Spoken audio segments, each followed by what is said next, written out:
আমরা সাজেক যাব, সাজেকের সাথে এরকম একটা সারপ্রাইজ হিসেবে কিছু পাবো তখন এটা কল্পনাও করে নেই।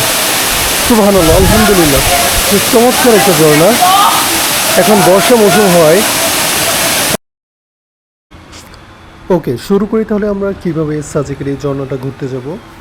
আপনি যখন সাজেকের উদ্দেশ্যে যাবেন তখন বাগাইহাট যে ওইখানে যে আর্মি ক্যাম্পটা আছে সেই আর্মি ক্যাম্পের ঠিক 1.5 থেকে 2 কিলোমিটার আগে। তবে সব থেকে রিকমেন্ডেবল যে ব্যাপারটা সেটা হলো আপনি সাজেক আগে ঘোরা শেষ করবেন। ঘোরা শেষ করে যখন ঢাকা বা খাগড়াছড়ি দীঘিনালার দিকে ফিরে আসবেন তখন বাগাইহাট আর্মি ক্যাম্প থেকে 1.5 থেকে 2 কিলোমিটার সামনে এসে হাতের ডানে প্রবেশ করলেই এই ঝর্ণাটা দেখা পাবেন।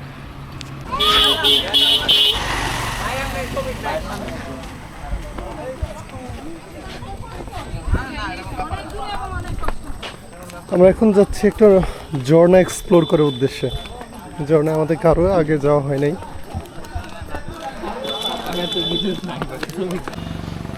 সামনে যাদের দেখতে পারতেছেন লাল টি শার্ট পরা সবাই হচ্ছে টিম লুনাটিক ট্রাভেলার্স বাংলাদেশের মেম্বার। মূল সড়ক থেকে আপনাকে এরকম কিছুটা রাস্তা ট্রেকিং করতে হবে। তবে সেটা অবশ্যই এই যে আপনার সীতাকুণ্ডে যে ঝর্ণাগুলো ট্রেকিং করার যে রাস্তা এতটা আসলে দুর্গম নয়। দু একটা জায়গায় বর্ষাকালে হয়তো একটু পিচ্ছিল হবে, কিন্তু একেবারে হচ্ছে দুর্গম এরকম মোটেও নয়। অর্থাৎ এই ঝর্ণাটা আপনি খুব সহজেই, খুব সহজভাবেই হেঁটেই এই ঝর্ণার কাছে যেতে পারবেন। আর যাওয়ার পথে এরকম সুন্দর গ্রিন নেচার ভিউ আপনি দেখবেন। টিমের সব মেম্বাররা কেউ আগে কেউ পিছে সামনে আগাচ্ছে। এই ঝর্ণাটা দীর্ঘদিন এটা বন্ধ ছিল।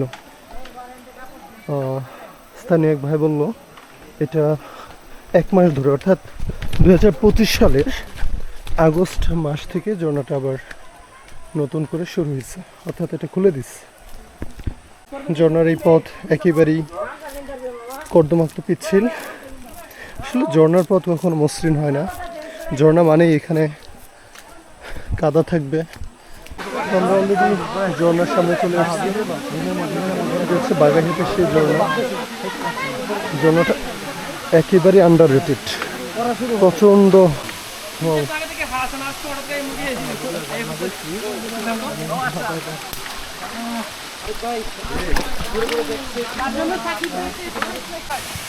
যারা ট্রাভেলার তাদের জন্য ঝর্ণার চেয়ে সেরা কিছু দ্বিতীয়ত মনে হয় নাই। সুবহানাল্লাহ, বেশ উপর থেকে ঝর্ণা পানি নিচের দিকে পড়তেছে। আমাদের এলটিভির মেম্বার অর্ধেক চলে আসছে ঝর্ণা গেছে, বাকি আসতেছে ধীরে ধীরে। ঝর্ণাটা রাস্তা থেকে মোটামুটি 10 থেকে 15 মিনিট হাঁটলে আপনি পেয়ে যাবেন। এই ঝর্ণাটা হয়তো তেমন পরিচিত না অনেকের কাছে, যার ফলে এইটা এখনো আপনি হয়তো তেমন কোনো ভিডিওতে পাবেন না।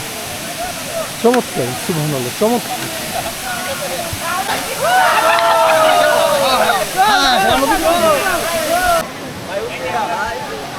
না না না, উপরে ওঠা ভাই রিস্ক।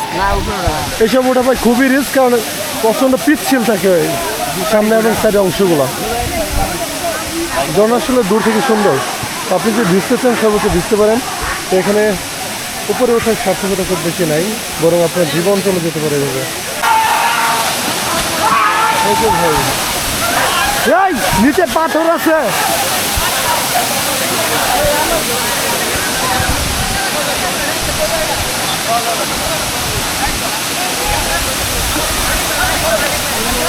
নিচে প্রচন্ড